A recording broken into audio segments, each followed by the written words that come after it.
right. Hello, everyone. Thanks for coming to this session. Hope you're having a good conference.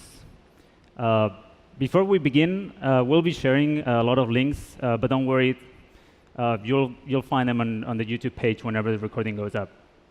OK, let's start then. My name is Ricardo, and together with Corentin, I will be talking about the future of 3D graphics on the web. But before we do that, let's have a quick look at the past and the present. WebGL landed in browsers in February 2011. That was in Chrome 9 and Firefox 4, were the first ones. Those browsers were the first ones to implement it. Back then, with the Google Creative Lab, we created an interactive music video that aimed to showcase the new powers the technology was bringing to the web. It was a pretty big project. In between creators, directors, concept artists, animators, around 100 people worked on the project for half a year. And 10 of us were JavaScript graphics developers. We knew the workflow and tools were very different compared to traditional web development. So we also made the project open source so others could use it as reference. Some years later, Internet Explorer and Edge and Safari implemented WebGL 2, which means that today the same experience works in all major browsers, in desktops and tablets and phones too. What I found most remarkable is the fact that we didn't have to modify the code for that to happen. Anyone with experience doing graphics programming knows that this is rarely the case. Usually, we had to recompile the project every couple of years when operating systems update or new devices appear. So it's a quick recap, just double checking. WebGL is a JavaScript API that provides binding to OpenGL. It allows web developers to utilize the user's graphics card in order to create efficient and performant graphics on the web. It is a low-level API, which means that it is very powerful, but it's also very verbose. For example, graphics card's main primitive is a triangle. Everything is done with triangles. Here's the code that we're going to need to write in order to display just one triangle. First, we need to create a canvas element. Then, with JavaScript, we get the context for that canvas. And then things get pretty complicated, pretty fast. After defining positions for each vertex, we have to add them to a buffer, send it to the GPU, then link the vertex and fragment shaders, compile a program that will be used to inform the graphics card to how to fill those pixels. So that's why a bunch of us back then started creating libraries and frameworks that abstracts all that complexity, so developers and ourselves could stay productive and focused. Those libraries take care of placing objects in 3D space, material configurations, loading 2D and 3D assets, interaction sounds, etc. Anything for doing any sort of game or application. Designing those libraries takes time, but over the years, people have been doing pretty amazing projects with them. So let's have a look at what people are doing today. So people are still doing interactive music videos. That's good. In fact, in this example, Track by Little Workshop not only works on desktop, mobile, but it also works on VR devices, letting you look around while traveling through glowing tunnels. Another clear use of the technology is gaming. Plum is a beautiful game developed by a surprisingly small team, and was released last year's Christmas experiment.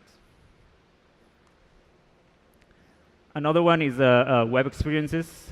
In this case, Ode the Goat is an interactive animated storybook designed to teach children about bullying. And the folks at Assembly used Maya to model and animate those characters, and then export it to GLTF via Blender. For rendering, they used three.js, and they wrote 13,000 lines of TypeScript to make the whole thing work. And yet another very common use is product configurators. The guys at a little workshop again show how good this can look in this demo.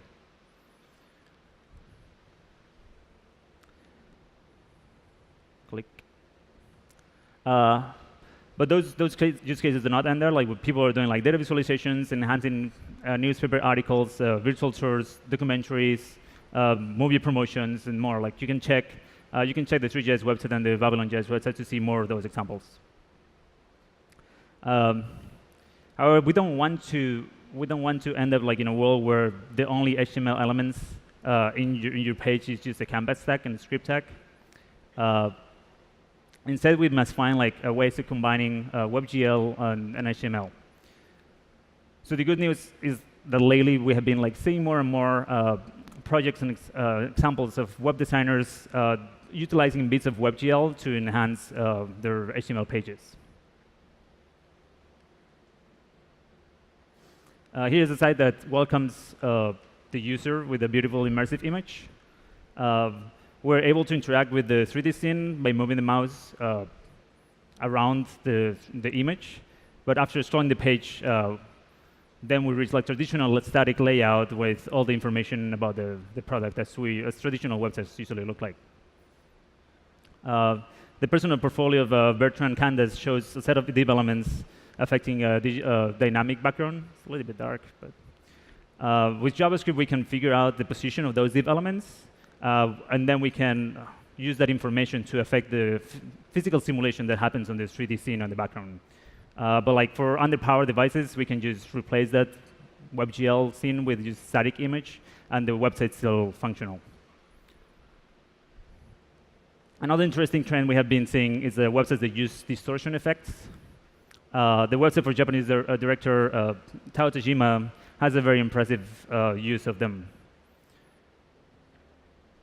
However, the content is actually plain and selectable HTML. So it is surprising because, as you know, like we cannot do these kind of effects with CSS. So if we look at it again, what I believe that they're doing is like they are just copying. They have the DOM elements that they're copying the pixels, all those elements into the background WebGL canvas. Then they hide the DOM element and they apply the distortion. They finish the transition and they put the next DOM on top. So it's still something that you can enable and disable depending on the if it's it also works on mobile, some other things, but something that you can progressively enhance, basically.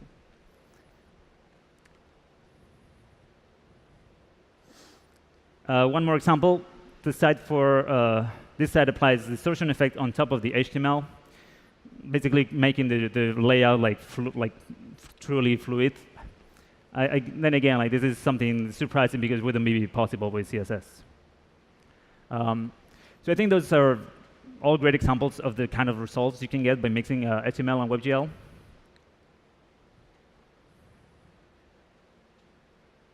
But it still requires the developer to dive into JavaScript, and that, as we know, can be a little bit tedious to connect all the parts.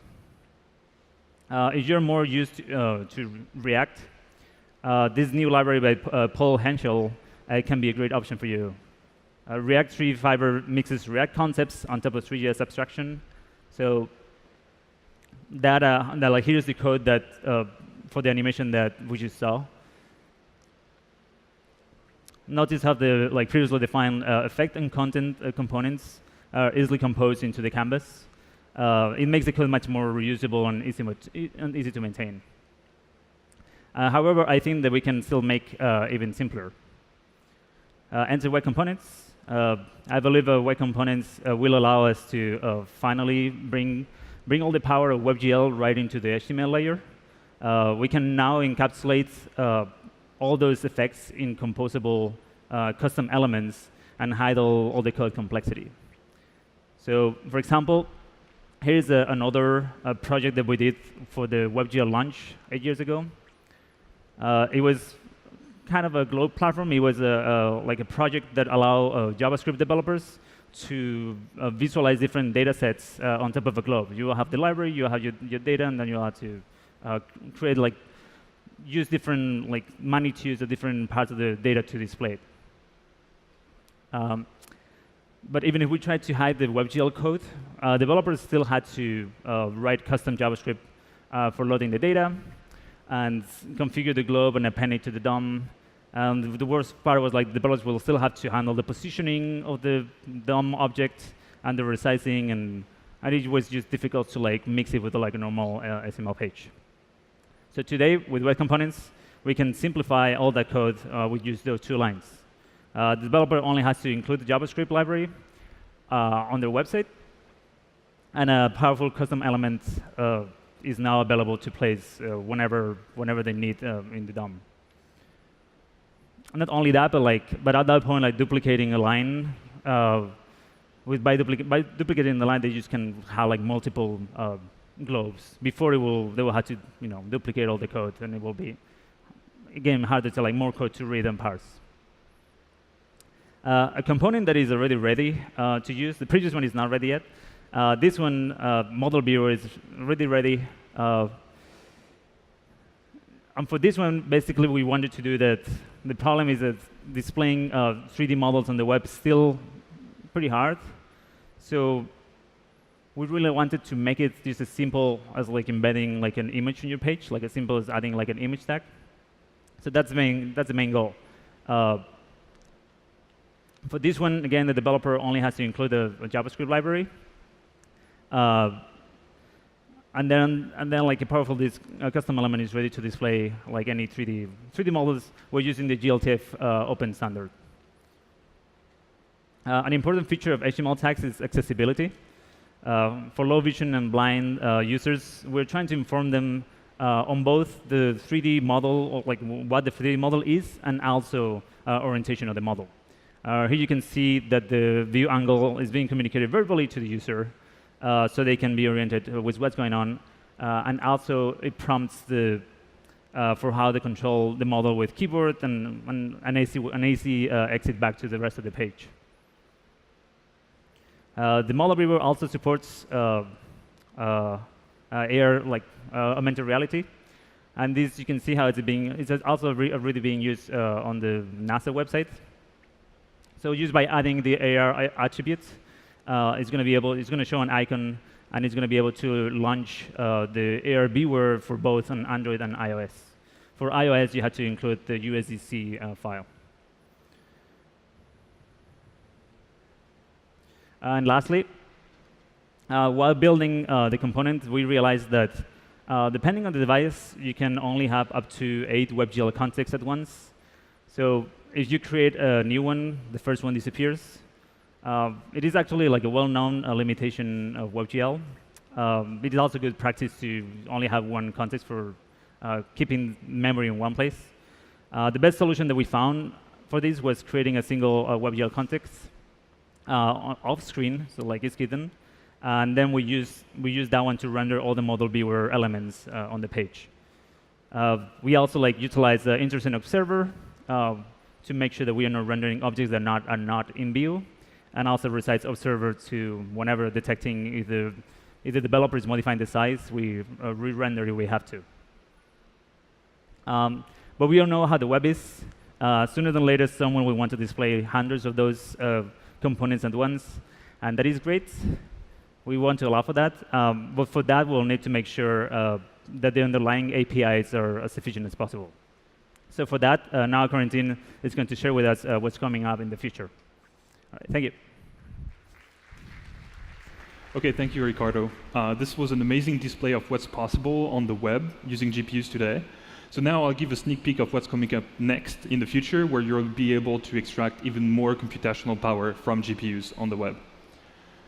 So hey, everyone, I'm Corentin Vallès, and for the last 2 years at Google, I've been working on an emerging web standard called WebGPU in collaboration with all the major browsers at W3C. So WebGPU is a new API that's the successor to WebGL, and it will unlock the potential of GPUs on the web. So now you'll be asking, Corentin, we already have WebGL, so why are you making a new API? The high-level reason for this is that WebGL is based on an understanding of GPUs as they were 12 years ago. And in 12 years, GPU hardware has evolved, but also the way we use GPU hardware has evolved.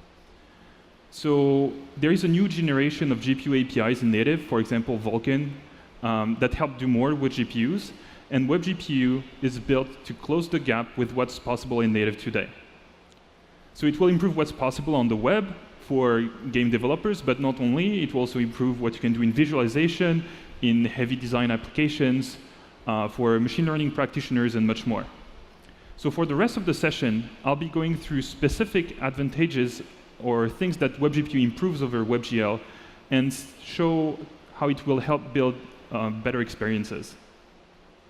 So first, WebGPU is still a low-level and verbose API, so that you can tailor the usage of WebGPU to exactly what your application needs. This is the triangle Ricardo just showed. And as a reminder, this was the code to render that triangle in WebGL. Now, this is the minimum WebGPU code to render the same triangle. As we can see, the complexity is similar to WebGL. But you don't need to worry about it, because if you're using a framework like Three or Babylon, then you'll get the benefits transparently for free when the framework updates to support WebGPU. So the first limitation that WebGL frameworks run into is the number of elements or objects they can draw each frame, because each drawing command has a fixed cost and needs to be done individually each frame. So with WebGL, an optimized application can do a maximum 1,000 objects per frame, and that's kind of already pushing it, because if you want to target a variety of mobile devices and desktop devices, you might need to go even lower than this. So this is a photo of a living room. It's not rendered, it's an actual photo, but the idea is that it's super stylish, but it feels empty and cold. Nobody lives there. And this is sometimes what it feels looking at WebGL experiences, because they can lack complexity. In comparison, game developers in native or on consoles are used to, I don't know, maybe 10,000 objects per frame if they need to, and so they can build richer, more complex, more lifelike experiences. And this is a huge difference. Even with the limitation in the number of objects, WebGL developers have been able to build incredible things, and so imagine what they could do if they could render this many objects. So Babylon.js is another very popular 3D JavaScript framework, and just last month, when they heard we were starting to implement WebGPU, they're like, hey, can we get some WebGPU now? And we're like, no, it's not ready. Like, it's not in Chrome, but here's a custom build. And the demo I'm going to show is what they came back to us with just 2 days ago. So can we switch to the demo, please? All right, so this is a complex scene rendered with WebGL, and it tries to replicate what a more complete game would do if every object was drawn independently and a bit differently. So it doesn't look like it, but all the trees and rocks and all that, they're independent objects and could be different objects.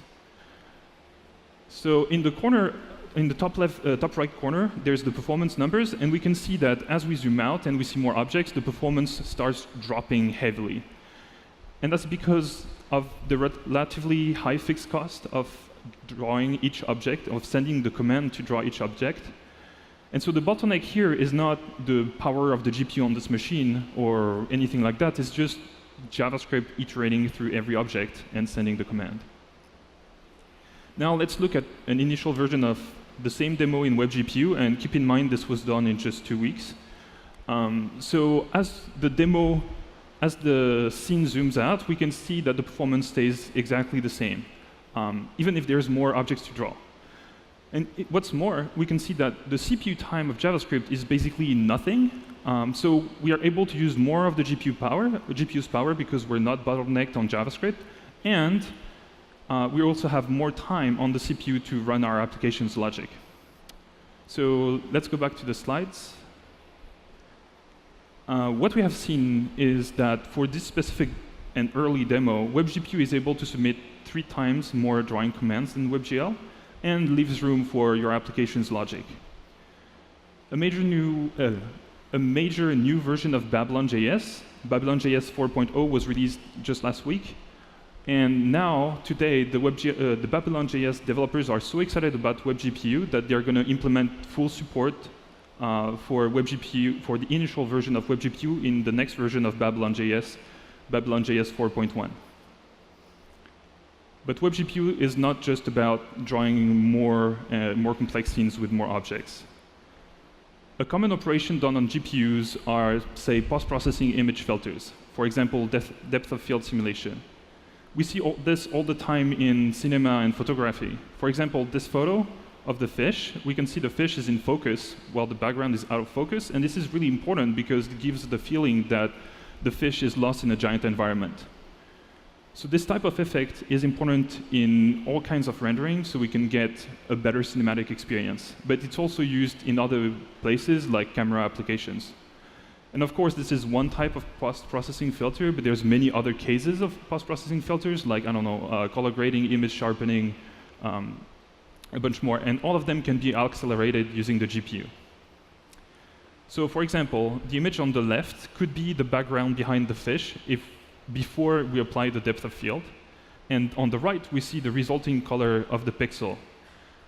What's interesting is that the color of the pixel depends only on the color of a small neighborhood in the original image, in a small neighborhood of the pixel in the original image. So imagine the grid on the left is a neighborhood of original pixels. We're going to number them in 2D. And the resulting color will be essentially a weighted average of all these pixels. Another way to look at it is to see that on top, we have the output image, and each of the color of each of the output pixels will depend only on the 5x5 stencil of the input image on the bottom. The killer feature of WebGPU, in my mind, is what we call GPU compute. And one use case of GPU compute is to speed up local image filters like we just saw. And so this is going to be pretty far from DOM manipulation like React or like amazing web features like course headers, so please bear with me. We're going to go through it in 3 steps. First, we'll look at how GPUs are architectured and how an image filter in WebGL uses that architecture. And then we'll see how WebGPU takes better advantage of the architecture to do the same image filter but faster. So let's look at how a GPU works. And I have one here. So this is a package you can buy in stores. And can you see it? Oh, yeah. So this is a package you can buy in stores and a huge heat sink. But if we see inside, there's this small chip here. And this is the actual GPU. So if we go back to the slides, this is what we call a die shot, which is a transistor level picture of the GPU. And we see a bunch of repeating patterns in it. So we're going to call them execution units. These execution units are a bit like cores in CPUs in that they can run in parallel and process different workloads independently. If we zoom in even more, in one of these execution units, this is what we see. So we have in the middle a control unit, which is responsible for choosing the next instruction, like, for example, add 2 registers or load something from main memory. And once it has chosen an instruction, it will send it to all the ALUs. The ALUs are the arithmetic and logic units, and when they receive an instruction, they perform it. So, for example, if they need to add 2 registers, they will look at their respective registers and add them together. What's important to see is that a single instruction from the control unit will be executed at the same time by all the ALUs, just on different data, because they all have their own registers. So this is single instruction, multiple data processing. So this is the part of the execution unit that is accessible from WebGL. And what we see is that it's not possible for ALUs to talk to one another. They have no ways to communicate. But in practice, GPUs look more like this today. There is a new shared memory region in each of the execution units where ALUs can share data with one another. So it's a bit like a memory cache in that it's much cheaper to access than the main GPU memory, but you can program it directly, explicitly, and have ALUs shared memory there. So a big benefit of GPU compute is to give developers access to that shared memory region. This was the architectures of GPUs and their execution units. So now we're going to look at how the image filter in WebGL maps to that architecture. For a reminder, this was the algorithm we're going to look at. And in our example, since our execution units has 16 ALUs, we're going to compute a 4x4 block, which is 16 pixels, of the output in parallel. And each ALU will take care of computing the value for one output pixel. And this is GPU pseudocode for the filter in WebGL. And essentially, it's just a 2D loop on x and y that fetches from the input and computes the weighted average of the input pixels. What's interesting here is the coordinates argument to the function is a bit special because it's going to be pre-populated for each of the ALUs, and it's what will make that's what will make that ALUs each do an execution on different data because they start populated with different data. So this is a table for the execution of the program, and likewise we can see the coordinates are pre-populated. So each column is the registers for one of the ALUs, and we have 16 of them for the 16 ALUs. So the first thing that happens is that the control unit says, hey, initialize sum to 0. So all of them initialize the sum to 0. And then we get to the first iteration of the loop in x, and each ALU gets its own value for x. Likewise, each ALU gets its own value for y. And now we get to the line that does the memory load of a value of the input. So each ALU has a different value of x and y in their registers, and so each of them will be doing a memory load to a different location of the input. Let's look at this register, at this ALU. It's going to do a memory load at position -2, -1. We're going to get back to this one. So if we go and do another iteration of the loop in y, likewise we update the y register and we do a memory load. What's interesting here is that the first ALU will do a memory load in -2, -1. That's a redundant load because we already did it at the last iteration. Anyways, the loop keeps on looping, and there's more loading and summing and all that happens. And in the end, we get to the return, and that means the output, the sum will get written to the output pixel, and the computation for a 4x4 block is finished. Overall, the execution of WebGL of the algorithm in WebGL for a 4x4 block did 400 memory loads. The reason for this is we have 16 pixels, and each of them did 25. So now this was how the filter executes in WebGL. We're going to look at how WebGPU uses the shared memory to make it more efficient. So we take the same shader, the same program as before, so it's the exact same code, and we're going to optimize it with shared memory. So we introduce a cache that's going to contain all the pixels of the input that we need to do the computation. This cache is going to be in shared memory so that it's cheaper to access than the actual input. It's like a global variable that's inside the execution unit. Of course, we need to modify the shader to use that input tile. And because the input tile needs to contain values at the beginning, we can't just start like this. So this function is going to be a helper function that computes the value of the pixel. And we're going to have a real main function that first populates the cache and then calls the computation. So like the previous version of the shader, the coordinates are pre-populated, so each of the ALUs does a different execution. And